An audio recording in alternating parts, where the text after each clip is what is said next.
Hey, can we talk in my office for a sec? Jason asked, eyes avoiding mine. I already knew. The whole floor had been tense all morning. People whispering, managers making rounds like vultures. My heart pounded, but I nodded. I stepped inside. His glass office. Kelly from HR was already there, tapping her pen against a folder with my name on it. Jason cleared his throat. We appreciate everything you've done for the company. My throat tightened. But due to restructuring, Kelly jumped in. Your position is being eliminated. Eliminated? I looked at both of them. Just like that, Jason sighed, pretending to be sympathetic. It's not personal, man. Not personal? I trained half this team. I worked weekends. I covered for your nephew when he messed up the project timeline. Kelly blinked. Excuse me? You don't think I knew? You brought him in last month and now suddenly my role's gone? She smiled like I was a kid throwing a tantrum. We're trying to streamline operations. It's a business decision. No, I said, standing up. It's a backstab. Jason stood too. Let's stay professional, okay? Professional? I laughed. You want professional? How about you professionally admit you replaced me with someone I trained? Your severance details are in the folder, Kelly said, sliding it across the desk. You'll need to return your ID by end of day. I stared at the folder, then at them. You'll regret this. Jason gave me a smirk. Good luck out there. I walked out without saying another word. That evening, I sat in my apartment staring at the wall. My laptop screen reflected the email. Termination confirmed. No reference, no thank you. Just a cold digital goodbye. Nicole called. I answered, my voice flat. Hey, you okay? She asked. I got laid off. Silence. Wow, she finally said. That's rough. I waited for something more. Anything. Then she said, so, what now? What do you mean? Like, how are you going to afford things? Rent? Groceries? I'll figure it out. Babe, she said softly. Maybe we should take a break. I froze. A break? You're not in a good place right now, and I can't carry both of us. You don't carry me? You know what I mean. You don't have a plan. I didn't know I needed one to be loved. She sighed. It's not like that. It is exactly like that. I want someone who's going somewhere. I stood up, pacing. So when I had a job, I was enough. Now I'm not? Don't make this harder than it is. I clenched my jaw. You already did that. She paused. I hope you land on your feet. I really do. The call ended. I dropped my phone and sank to the floor. For a moment, I didn't move. I didn't cry. I didn't scream. I just sat there in silence. Then something clicked. They thought I was weak, replaceable, nothing. Looked at my laptop. Years ago, I started designing an app, something small, something useful. I shelved it when life got busy. I opened the file. The code was messy, outdated, but it was mine. I whispered to the empty room. They said I wasn't good enough. I cracked my knuckles and started typing. They're going to eat those words. You... again? The store clerk frowned as I slid 3 packs of instant noodles across the counter. I forced a smile. Yep, dinner of champions. He scanned them slowly. That'll be 95. I handed him crumpled change. Keep the 5. He didn't laugh. I stepped outside into the cold, hoodie pulled tight. My phone buzzed. No new interviews scheduled. I shoved it back in my pocket and headed home. The apartment was dark. I kept the lights off to save money. The only glow came from my laptop, which I hadn't touched in days. I dropped the noodles on the counter and sat on the floor. Just a phase, I whispered. Just a phase. But it had been 4 weeks. I'd applied everywhere. Silence, rejections, ghosts. I slurped half-cooked noodles and stared at the wall until I couldn't take it anymore. I grabbed my jacket and walked. The cafe windows shimmered with warm yellow light, people laughing, sipping espresso, clinking glasses. And there she was, Nicole, hair perfect, nails done, laughing across the table from some guy in a suit, expensive, watch, confident posture. He reached for her hand. She let him. I turned away fast. Wait, is that? Her voice cut through the glass. I kept walking. Hey, she called behind me. Is that you? I stopped. Against every instinct, I turned. Her smile was smug. Didn't expect to see you here. I was just leaving. She walked up, arms folded. You look different. You look the same. Guess things worked out for me, she said, glancing back at suit guy. You? Still breathing. She raised an eyebrow. You okay? Peachy. She smirked. Well, if you ever want to catch up... I don't. She blinked. I turned and walked into the night. Back home, I collapsed onto the couch. My stomach turned, not from hunger, but from humiliation. Then I heard it. Build something they can't take away. My dad's voice, faint but clear in my memory. Dad, what if I fail? I'd asked when I was 17. He grinned. Then fail trying. Don't wait for permission to matter. But what if nobody believes in me? You believe in you. That's all you need. I opened my laptop. The old folder blinked at me. App Concept 2019 Final and Maybe. I clicked. The interface was rough. The back end was barely functional, but it was mine. I rubbed my eyes, hands shaking from caffeine withdrawal. I hadn't coded in months, but I remembered enough. Lines of code blurred, then focused. Ping. A system error. I smiled. Good to see you too. I opened a terminal and started debugging. Hours passed. The noodles went cold. My back hurt, but I didn't stop. Every key I pressed felt like fire in my chest. Every crash, every bug, every fix, I was clawing my way back. This wasn't for Nicole, not for Jason, not even for revenge. This was for me. This was for that kid who used to dream of building something that mattered, something that couldn't be stolen, something that couldn't be handed to a nephew. The screen refreshed. The error disappeared. I grinned, then whispered, I'm not done yet. Bro, are you alive? I cracked one eye open and groaned. Define alive, Daniel laughed. You look like death microwaved.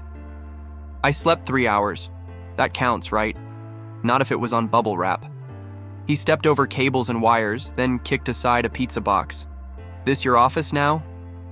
This is HQ, I muttered, sitting up from the garage floor. He whistled.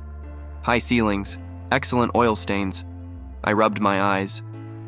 What are you doing here? You emailed me a weird zip file at 3 a.m. Thought it was malware. It was version 4 of the app. He looked surprised. You built it? Mostly. Backend still a mess. Dude, he said, kneeling beside my laptop. This is better than the prototype we worked on 2 years ago. Thanks, he looked at me. You doing this alone? Yup. Need help? I hesitated. Can't pay you. I didn't ask for money. I asked if you needed help. I stared at him for a second, then nodded. Yeah, I do. Daniel? Showed up every morning after his barista shift. We split tasks. He handled UI. I focused on fixing bugs. Our only fuel was instant coffee, ramen, and spite. Bro, you're shaking, Daniel said one night. I'm fine. You haven't eaten today. Had a granola bar? Half a bar doesn't count, still counts. He tossed me a protein shake. Drink, or I'm going home. I chugged it in silence. 3 weeks in, the app finally launched. We pushed it to a beta list, 20 downloads, then 50. Then I got an email. Wait, I stared at the screen. Is this real? What? Someone wants to pay us. Daniel rushed over. Who? Small logistics firm. Wants a demo. When? Tomorrow. We stared at each other, then both said at once, "We're not ready." I spent the whole night tweaking code while Daniel prepped slides on a second-hand tablet. The next day, we logged into the Zoom call from the garage. A guy in a dress shirt appeared. "Hey, I'm Marcus. I run Carter & Co." I nodded. "Thanks for taking the time." He leaned forward. "Your pitch was short but interesting. Show me what you've got." I walked him through the features: route optimization, live tracking, auto reports. Daniel jumped in. "We're streamlining real-time analytics. Less fluff, more function." Marcus nodded. "You built this yourselves?" "From scratch," I said. He paused. "How much?" We exchanged glances. $2,000 per month, I said, unsure. Marcus smiled. "Done." After he logged off, Daniel and I screamed into the garage ceiling. "Okay, maybe we're not idiots," Daniel said, pacing. "One client," I reminded him, "still counts." Within 2 weeks, we had 5 paying clients. I bought a used standing desk. Daniel bought a mini fridge. I stopped sleeping on the floor, upgraded to a beanbag. It was progress. And then came the email that changed everything. "Yo," Daniel said, bursting in with his phone. "Check your inbox." I opened it. Subject: Series A, interest, grant capital. You're kidding. Nope, that's the grant capital. Like, we took Zoom public grant capital. I stared at the screen. "Why us?" "I don't know," he said. "But they want a meeting. You ready for this?" I looked around the garage. The wires, the half-eaten snacks, the whiteboard full of notes.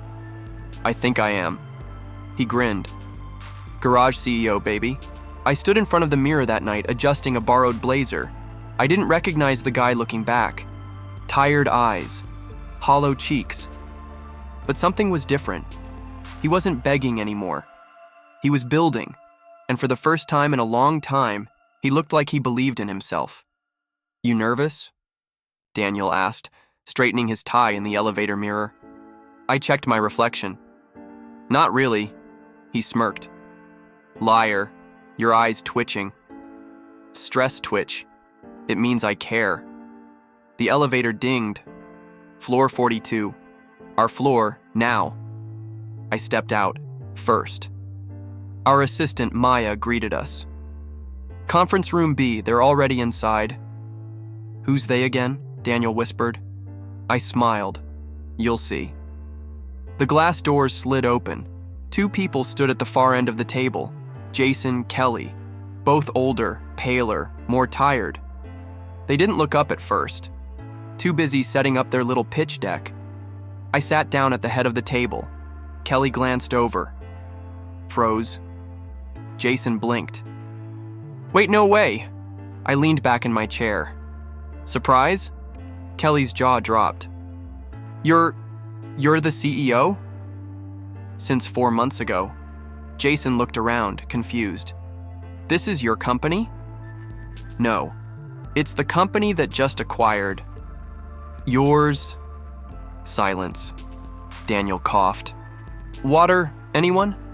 Kelly finally spoke. "We had no idea." "You should have checked the paperwork," I said calmly. "CEO's name is on page 1. Jason tried to recover. "Listen, we didn't come here to apologize," I interrupted. "That's good. I wasn't expecting one." He cleared his throat. "We're looking for strategic partners, funding, guidance." "Your company's bleeding," Daniel added. "Negative revenue, bad retention." Kelly flinched. "We've hit a rough patch, yes." Jason forced a smile. "But we believe, under the right leadership, we can turn it around." I looked him dead in the eye. "Is that so?" "Yes." "Funny," I said. "I remember pitching cost-saving strategies to you. Remember that, Jason? You said they were above my pay grade." He shifted in his seat. "That was a different time." "It was 6 months ago." Kelly leaned in. "We didn't fire you personally. You signed the paperwork," I said. "I remember your signature." They both fell silent again. The door opened and Mr. Grant walked in. "Hope I'm not late," he said. "Perfect timing," I replied. He glanced at Jason and Kelly. Oh, it's you two. You know them, I asked. Invested in their last project. They tanked it. Kelly stammered. Mr. Grant, we've evolved since then. You've burned 3 firms in 2 years, he said bluntly. Now you're asking my portfolio company for help? Jason looked panicked. We're willing to take pay cuts, demotions, whatever it takes. I looked at Daniel. He just smiled. We could use janitorial staff. Jason blinked. You're joking. I leaned forward. You humiliated me, replaced me, let me walk, out like trash. Now you want a bailout? Jason said nothing. You'll get one, I said, but not the one you're expecting. The meeting ended with handshakes and fake smiles. Back in the hallway, Mr. Grant pulled me aside. You handled that well? Thought about it for a long time. He chuckled. Revenge? No, I said. Just justice, with a side of poetic irony. You're keeping them? Daniel asked, pacing the office. For now, I said. With new roles, he raised an eyebrow. What roles? I tossed him 2 new employee folders. Special project support, reporting directly to you. Daniel opened one. This is Jason's? Yep, he grinned. You want me to manage them? They'll report to you, clock in through the basement entrance, and work from sub-level 1. Daniel laughed. You serious? Dead serious. The next morning, I called them in. Jason walked in first. Analyze the acquisition terms. Jason nodded. Next. Kelly blinked. Wait, really? With a few changes, I added. You'll report to Daniel now. Jason frowned. What? Your departments were dissolved, I explained. You'll assist in project support, documentation, QA, basic admin. Kelly's mouth tightened. That's not my expertise, I shrugged. You'll learn. Jason crossed his arms. Where's our new office? Daniel handed them key cards. Sub-level 1, room B3. Kelly took the card, confused. Isn't that the old storage floor? We cleaned it up, I said. Jason scoffed. You're demoting us. No, I replied calmly. You're still employed, we just reassigned your potential. He slammed his folder shut. This is payback. This is business, I said, echoing his old words. Nothing personal. An hour later, I followed them into the elevator. Jason hit B1 with trembling fingers. I gave this company years, he muttered. So did I said. The elevator dinged. Dark hallway. Flickering lights, musty smell. Daniel met them at the door. Welcome to your new workspace. Jason stepped inside, looked around. This is a joke. No joke, Daniel said. There's a desk, power outlet, no windows. You'll be fine. Kelly was silent. Jason turned to me. You think this makes you better? No, I said. It just makes things fair. Back upstairs, Daniel couldn't stop smiling. Okay, he said. That was satisfying. I sat at my desk. Still feels surreal. You know he's going to crack, right? I know, Daniel leaned back. And her? She'll pretend nothing's wrong. Until it all hits. He nodded. What do we do if they quit? Let them. Later that week, I walked past the basement office. I saw Jason hunched over a dusty desk, scanning. Files. Kelly stared blankly at a spreadsheet. No air conditioning. No polished floors. Just silence and consequence. I didn't say a word, just kept walking. Sir, there's someone here to see you, Maya said, popping her head in. Who is it? She said her name is Nicole. I looked up from my screen. Nicole? She's waiting in the lobby. Wants to catch up. Her words. I stood slowly. Send her in. She walked in like nothing had happened. Tight dress, expensive heels, that same practiced smile. Wow, she said, looking around my office. Nice place. Thanks. Didn't expect to see you. She tilted her head. Can an ex stop by and say hi? I raised an eyebrow. Is that what this is? She walked to the window, pretending to admire the view. I heard you were doing well. Word travels fast. She turned, smile tighter now. I was surprised. I bet. I mean, after everything, I didn't expect you to bounce back so quickly. I leaned back in my chair.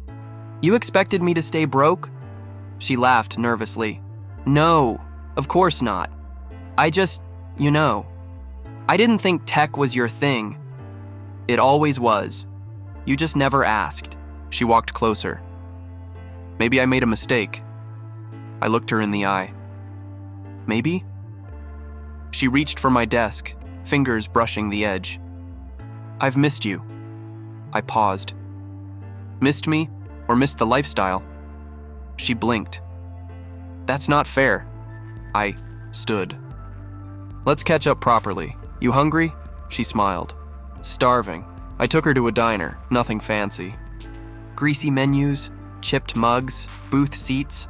She looked around and hesitated. Is this where you usually eat? Best grilled cheese in the city, I said. She laughed, but her eyes darted to the cracked tile floor. We sat. So, she said, tell me everything. I shrugged. Built an app, grew fast, got investors, acquired a few companies. That's the gist. That's amazing. And you? She stirred her coffee. Still working. A little marketing, a little consulting. Still dating the suit from the cafe? She winced. That ended. Shame. She looked up. Can I be honest? Go for it. I thought you were done. When I left. I was, I said. But then I started over. I didn't know you had that in you. You didn't stick around long enough to find out. She leaned in. Maybe we could start over too. I smiled. You think this is a date?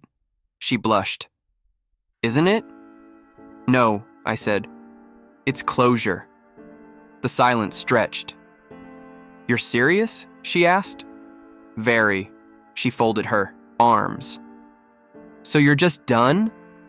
I was done the night you walked away. And now? Now, I said, pulling out my phone. I have someone who stood by me when I had nothing. Her voice dropped. You're seeing someone? Not seeing, engaged. She froze. Engaged? I nodded. Her name's Ava. Her face changed. That was fast.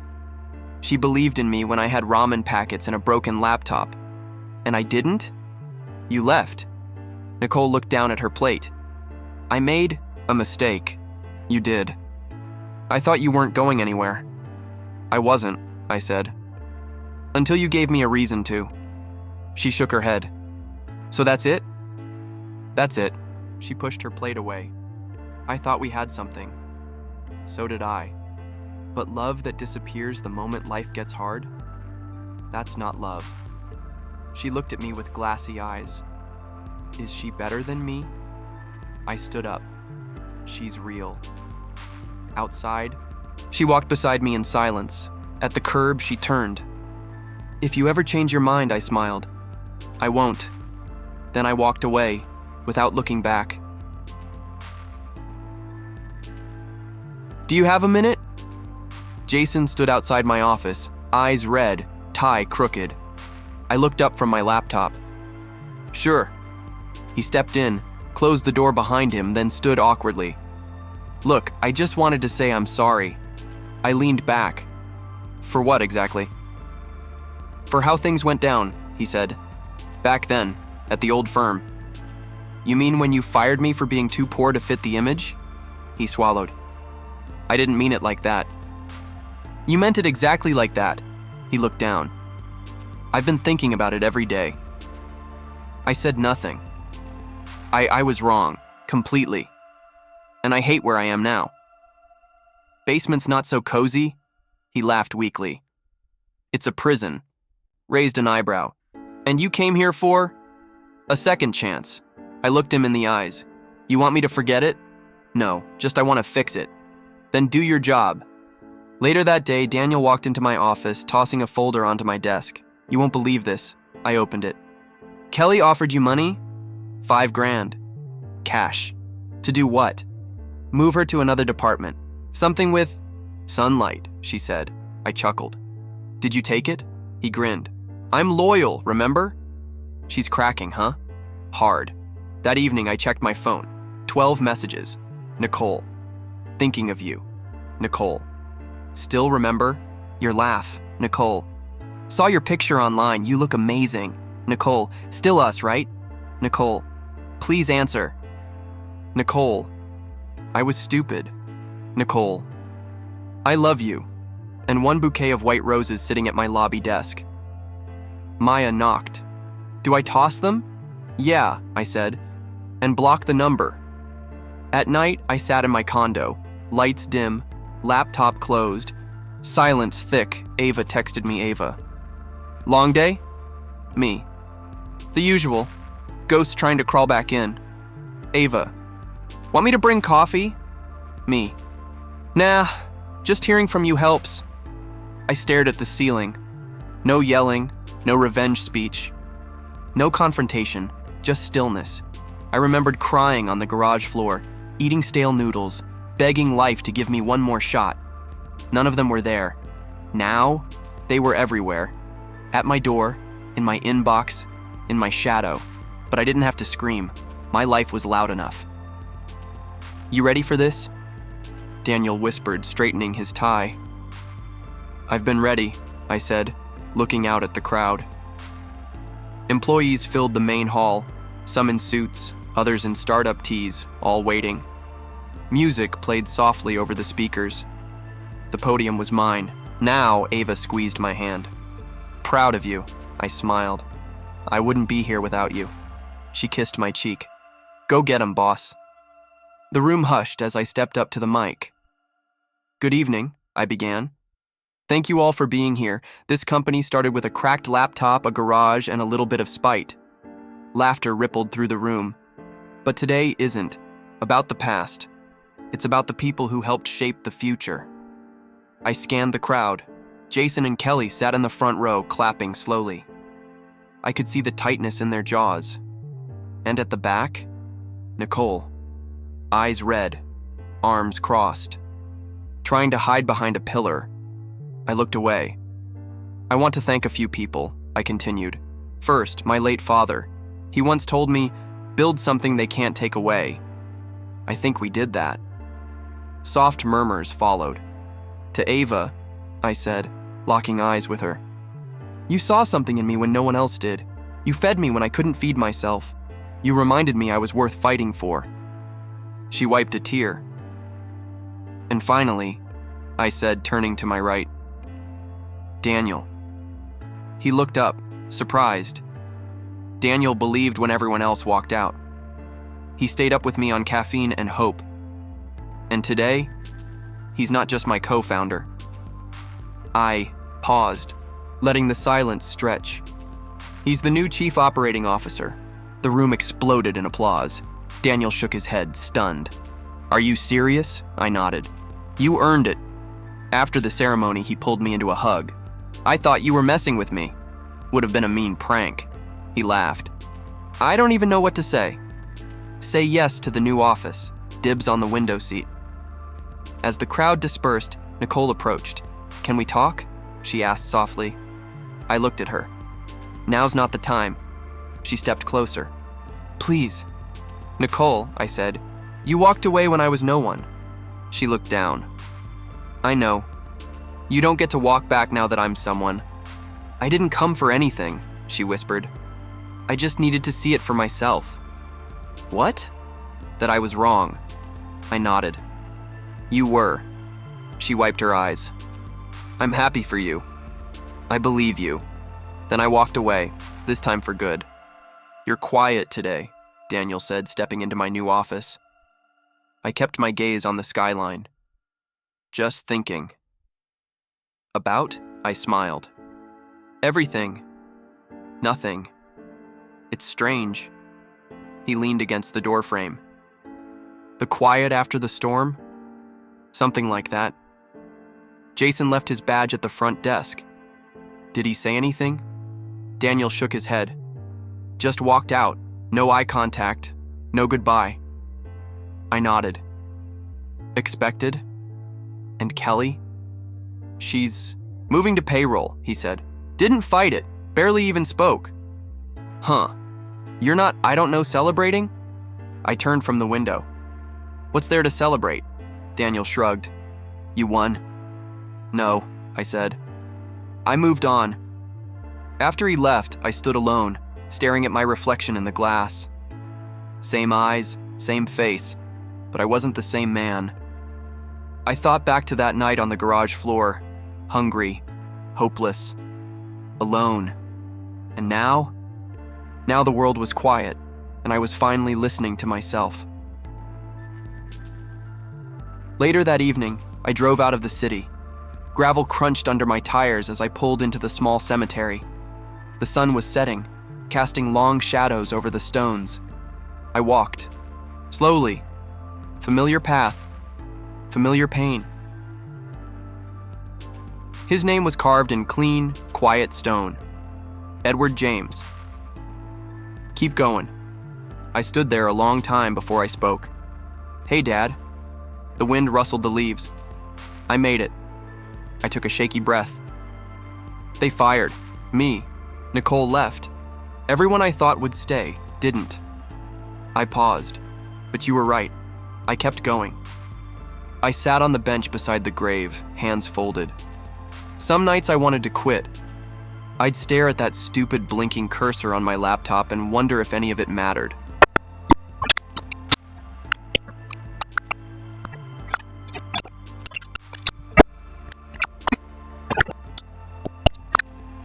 So I did. Back in my phone buzzed. A message from Ava. Ava. Yeah, just me. Ava. Dinner's waiting. Can't ever heard. I took the long road back, windows down, city lights glowing ahead. The same streets that once made me feel invisible now held pieces of my story. I pulled into my building's garage. No more leaking roofs or makeshift beds. The guard waved. Evening, sir. Evening. When I stepped into the apartment, Ava looked up from the couch. Hey, you, she said. You okay? I kissed her forehead. More than okay. She held my hand. What happened? I visited Dad. She smiled. You told him? I told him everything. She squeezed my hand. Proud of you. I sat beside her. You know what the weirdest part is? What? I'm not angry. Not even at Nicole. She left quietly. That was enough. And Jason? He resigned before life forced him to. Ava leaned her head on my shoulder. And Kelly? She stuck with herself. That's enough punishment. I stared at the ceiling for a moment. Revenge felt good for a second, but it faded fast. She looked at me. So what stayed? Peace. She smiled. That's growth. Later that night, I stood by the window, watching the city below. I didn't need to post about my success, didn't need to prove anything, didn't need to tell the world I made it. Because the people who doubted me, they already knew. And the people who mattered, they never needed convincing. I whispered into the night, more to myself than anyone else. My life didn't end when they left me. I placed my hand on the glass. It began.